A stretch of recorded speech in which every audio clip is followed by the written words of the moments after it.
starts right now. Good morning, everyone, and welcome to News 5 WCYB Today. I'm Samantha Cozy. Preston is off. It is 6:30 on this Thursday morning. Meteorologist David Boyd is here now. We're seeing some sprinkles, but it's not going to last all day, which that's the good news. Right. A good chance of rain here over the next couple of hours, and then just some showers and spots for the rest of our Thursday. And we're seeing quite a bit of showers, some of those on the moderate side over portions of Russell. Washington County is also moving into Smith County, and a steady soaking rain over Greene County. That's going to be moving into Johnson City here over the next several minutes. Outside now, temperatures are in the upper 50s to lower 60s, including 61 at the Tri-Cities Airport, 59 in Elizabethton and Wise, 60 in Abingdon. So a good chance of rain early on, then just some isolated showers the rest of today, and highs are only going to be in the low to mid 70s, cooler than it's been, and it's going to turn breezy, a wind out of the west around 5 to 15 miles an hour. But it is going to get much warmer by the weekend. I'll have the 7-day forecast a little later. But this May has really been one of the hottest, right? Yeah, it's been the second warmest May to date. So this is kind of unusual to see highs just a few degrees below average. So enjoy the break because it's coming back. The heat is coming back for sure. All right, David. In the news this morning, the case of a Greene County man accused in the death of his infant daughter could go to the jury today. Yesterday, the state rested its case and the defense began calling witnesses in the trial of Stephen Jennings.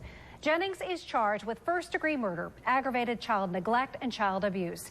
His wife already pleaded guilty to aggravated child neglect charges. She was sentenced to 25 years in prison. The TBI says EMS crews were called to the family home on Fairview Road in 2012. 8-month-old Abby Jennings was taken to Laughlin Hospital, where officers say the baby had bruising on her body and was unresponsive. She was then taken to Johnson City Medical Center and died the next day. A third man has been charged with murder in the death of a nursing student in Tennessee. John Dylan Adams has been charged with premeditated first-degree murder, aggravated rape, and other crimes in the case of Holly Bobo. Adams' brother, Zachary, and another man, Jason Autry, have already been indicted on these same charges. Bobo was 20 when she was reported missing from her home in Parsons in April 2011. Her remains were found 3 years later. Police have named a suspect in the murders of a wealthy family and their housekeeper in Washington, D.C. 34-year-old Darren Dylan Wint is wanted on charges of first-degree murder. They say he's from Maryland, but they're not exactly sure where he is now. Authorities say the victims, including a 10-year-old boy, were murdered, then the family's home set on fire while they were still inside. This all happened last week in a neighborhood not far from the home of the vice president. The break in the case came after police matched Wint to DNA found on a pizza crust that had been delivered to the home while the family was being held captive. Police believe there are more people involved in this case. We now know the name of a man charged in a home invasion that caused schools in Rogersville to go on lockdown. Philip McKinney received numerous charges, including aggravated burglary. Rogersville Police Chief Doug Nelson says a man broke into a home near a school yesterday morning armed with a hunting knife.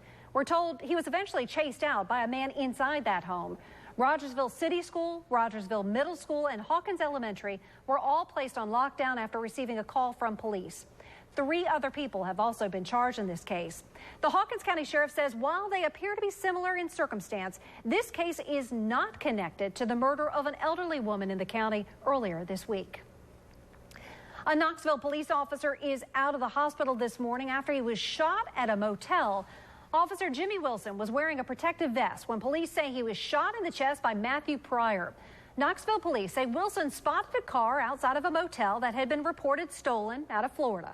Wilson, along with other officers, began going door to door to find that driver. Police say Pryor opened his door and shot Wilson in the chest.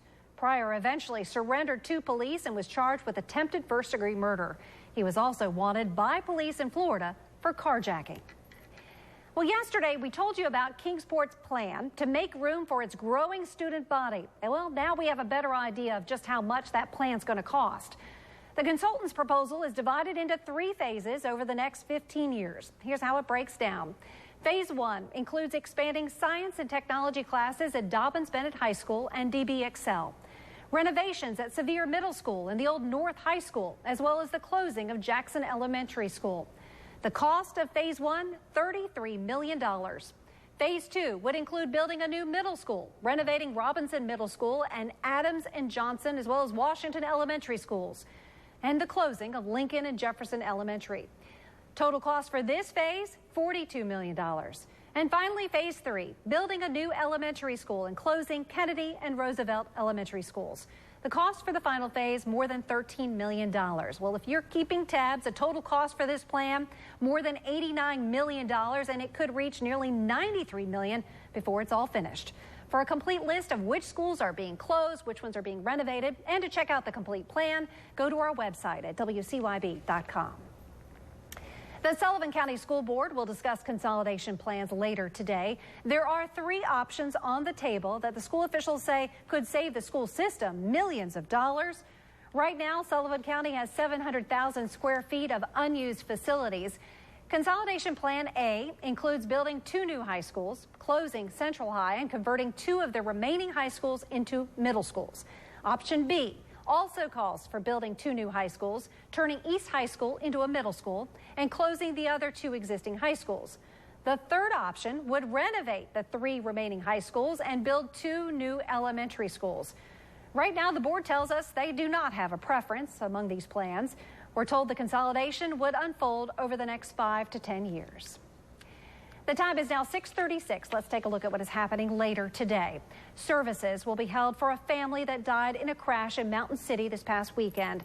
The families of Nicholas, Molly, and Harper Blackwell will receive friends from 4 to 6:30 today at the Johnson County High School Gymnasium. The funeral will follow at Sunset Memorial Park.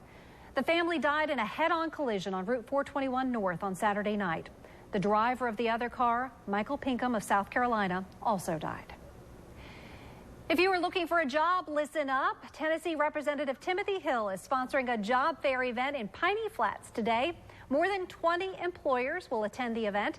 It's happening at the First Baptist Church in Piney Flats from 10 until 2 this afternoon. People should bring resumes and job experience paperwork and dress professionally. Well, let's take a look now at what you can expect as you head out this morning. A few sprinkles out there, right, David?